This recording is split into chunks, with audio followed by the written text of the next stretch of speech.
साथ में खाना, साथ में घूमना, कुल मिलाकर दोनों भाइयों का परिवार खुशहाल परिवार था। कुछ सालों के बाद दिलीप की पत्नी कावेरी को एक बेटा हुआ। भैया, आज मैं बहुत खुश हूँ। चाचा बन गया हूँ मैं। हाँ भाई साहब, इस बच्चे के घर में आने से तो रौनक आ गई है। मैं सबको बताऊंगी कि मैं तो चाची बन गई हूँ, चाची। तुम दोनों कितने अच्छे हो। हमारे बच्चे के आने से ऐसे खुश हो रहे हो जैसे ये बच्चा तुम्हारा ही हो। बस भैया, अब आपका बेटा इस दुनिया में आ गया ना, हम भी कोशिश करेंगे कि हमारा भी बच्चा जल्दी से इस दुनिया में आ जाए। और फिर आपका और हमारा बच्चा दोनों मिलकर दिन भर घर के आंगन में खेला करेंगे। कितना मजा आएगा ना। सच कहती हूँ माया, मैं भी उसी दिन का इंतजार कर रही हूँ जब तुम्हारी भी गोद भर जाएगी और मेरे बेटे को एक छोटा भाई या बहन मिल जाएगी। 1 साल बीत जाता है।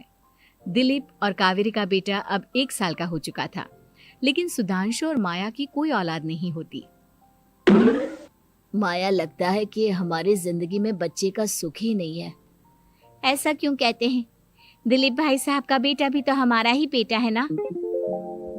तुम्हारी बात बिल्कुल ठीक है माया, लेकिन फिर भी हमारा खुद का एक बच्चा होता तो कितना अच्छा होता।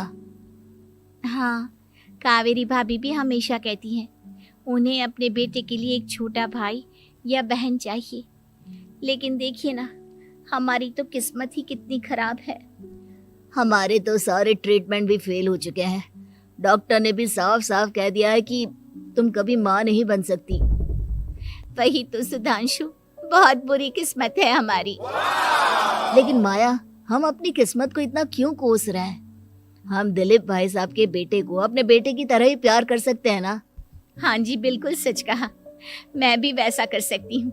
चाची हूँ, उसे छोटी माँ का प्यार नहीं दूंगी क्या? कुछ दिनों के बाद दिलीप का एक दोस्त दिलीप से मिलने के लिए आता है। अरे क्या बात है दिलीप, बधाई हो बधाई। और घर तो काफी बड़ा है तुम्हारा। वैसे तुमने अपने बेटे के बारे में क्या सोचा है? भैया, और क्या सोचेंगे, बस उसे पढ़ा लिखा कर अफसर बनाएंगे, उसकी पढ़ाई पर खर्च करेंगे। अरे भाभी, आपकी तो इतनी सारी प्रॉपर्टी है, आपको किस बात की चिंता? ले देकर एक बेटा ही तो है। अरे नहीं दोस्त, तुम गलत समझ रहे हो। इस घर में मैं और मेरा छोटा भाई दोनों रहते हैं। इस घर का आधा हिस्सा मेरे छोटे भाई का है। अच्छा, कितने बच्चे हैं तुम्हारे छोटे भाई के? भैया, उनके साथ ना कुछ प्रॉब्लम है। मेरी देवरानी कभी माँ नहीं बन सकती। अरे फिर किस बात की चिंता? अरे मैं तो कहता हूँ अपने बेटे के भविष्य के बारे में सोचिए ही मत। बस ये घर उसके नाम करवा दीजिए। देखिए, आपके भाई का भी कोई बच्चा नहीं है तो सब कुछ आपके बेटे को ही मिलना चाहिए। लेकिन ऐसा करना क्या सही होगा? अगर उनका बच्चा नहीं है तो क्या हुआ? ये घर आधा उनका है, उनकी जो मर्जी है वो करे। अरे कैसी बात करते हो? उनकी कोई औलाद नहीं है, वो क्या करेंगे प्रॉपर्टी अपने नाम रखकर? हाँ, वैसे भाई साहब, आपकी बात तो बिल्कुल सही है। अब जो कुछ भी है वो हमारे बेटे का ही तो है। आखिर वही तो इस घर के वंश को आगे बढ़ाएगा। मैं कल ही देवर जी से बात करती हूँ। अगले दिन सुधांशु और माया, इधर आओ। तुम दोनों से एक बहुत जरूरी बात करनी है मुझे। बताइए ना भाभी, क्या बात है? आपको कहीं जाना है तो आप अपने बेटे को मेरे पास छोड़कर जाइए। मैं ही पूरा दिन रख लूंगी उसे। अरे नहीं माया, वो तो मुझे पता है। मैं किसी और चीज के बारे में बात करना चाहती हूँ। बताइए ना भाभी, क्या बात है? देखिए देवर जी, आपका कोई बच्चा है नहीं, लेकिन मैं जानती हूँ कि आप हमारे बेटे को अपने बेटे की तरह ही प्यार करते हैं। भाभी, बेटी की तरह नहीं, वो हमारा ही बेटा है। मेरे लिए तो वो मेरा ही बच्चा है। वही तो फिर क्यों ना ये सारी प्रॉपर्टी हम मेरे बेटे के नाम करवा दे, क्योंकि तुम्हारा हो या मेरा, हम सबका एक ही तो है बेटा। लेकिन भाभी, अभी तो वो सिर्फ 1 साल का है। अभी से प्रॉपर्टी उसके नाम करवाने का क्या मतलब है? देखिए देवर जी, जो काम जितना जल्दी हो जाए ना उतना अच्छा। आने वाले वक्त का क्या भरोसा। भाभी, भरोसा क्यों नहीं, हम तो हमेशा आपके बेटे को माँ बाप की तरह ही प्यार करेंगे। हाँ, लेकिन फिर भी मैं चाहती हूँ कि ये सारी प्रॉपर्टी मेरे बेटे के नाम हो जाए। अब मुझे नहीं लगता तुम दोनों को इसमें कोई भी परेशानी होगी, है ना? भाभी वैसे तो आप जो कह रही हैं वो बहुत जल्दबाजी है, लेकिन फिर भी अगर आपको ऐसा लगता है तो ठीक है, कल ही प्रॉपर्टी के पेपर बनवा लीजिए, मैं और माया उस पर साइन कर देंगे। इस तरह से अगले दिन प्रॉपर्टी के पेपर बनवाकर सारी प्रॉपर्टी दिलीप और कावेरी के बेटे के नाम पर करवा दी जाती है। कुछ दिनों के बाद सुधांशु, सुबह सुबह ये कौन लोग आ गए हैं तुम्हारे घर पर? भैया वो ऊपर वाला कमरा खाली पड़ा था ना, सोच रहा था किराएदार रख देता हूँ। लेकिन किराएदार रखने से पहले आपने हमसे पूछा भी नहीं। भाभी, इसमें आपसे पूछने वाली क्या बात थी? हमें एक ही कमरे की जरूरत थी, इसलिए सोचा दूसरा कमरा किराए पर दे देते हैं, कुछ इनकम हो जाएगी। अरे माया, ये सारी प्रॉपर्टी अब मेरे बेटे के नाम पर है और यहाँ पर जो कुछ भी होगा उसके लिए तुम्हें मेरी या दिलीप की परमिशन तो लेनी पड़ेगी ना। हाँ सुधांशु, तुम्हारी भाभी ठीक ही तो कह रही है।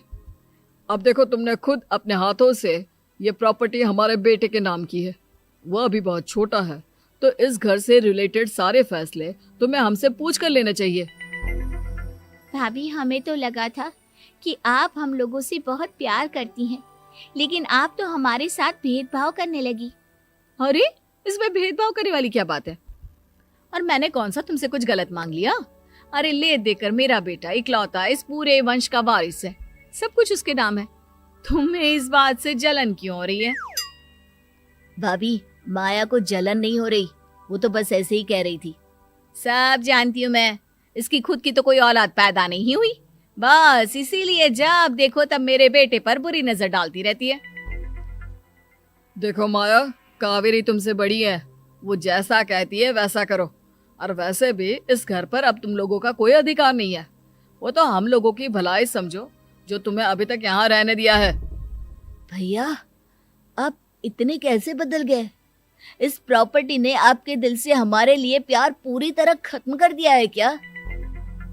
इसी तरह वक्त बीतता जाता है और देखते देखते दिलीप और कावेरी का बेटा प्रणव 25 साल का हो जाता है और उसकी नौकरी लग जाती है। पापा, आज मेरा अपॉइंटमेंट लेटर आ गया है, मैंने सिंगापुर में जॉब ज्वाइन कर ली है। लेकिन प्रणव, विदेश में नौकरी करने जाने से पहले तुम्हें कम से कम अपने मम्मी पापा से एक बार पूछना चाहिए था ना। इसमें पूछने वाली क्या बात है माँ?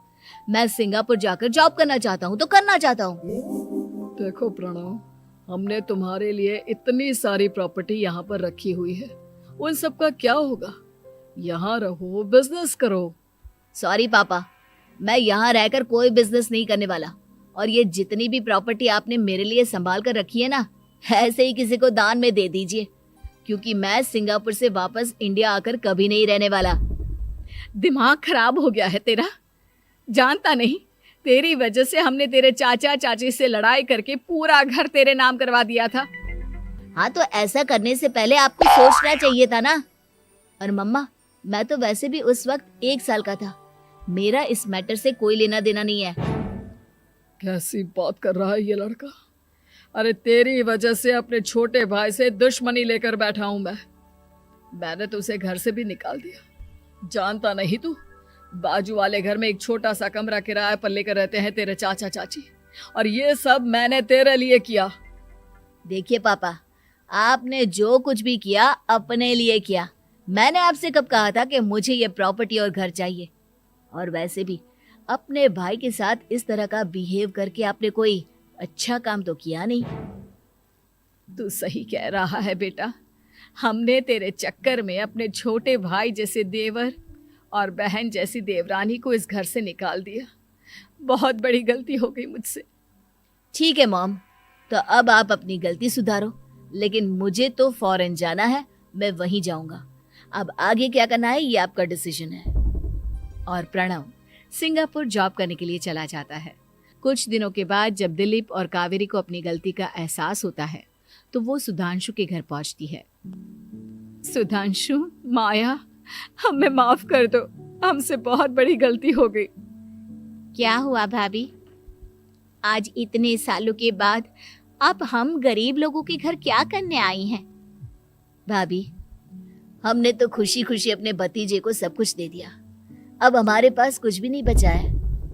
भाई, मुझसे बहुत बड़ी गलती हो गई, जो तेरे जैसे भाई को मैंने प्रॉपर्टी के चक्कर में घर से निकाला और जिसके लिए मैंने ये सब कुछ किया वो खुद ही विदेश चला गया।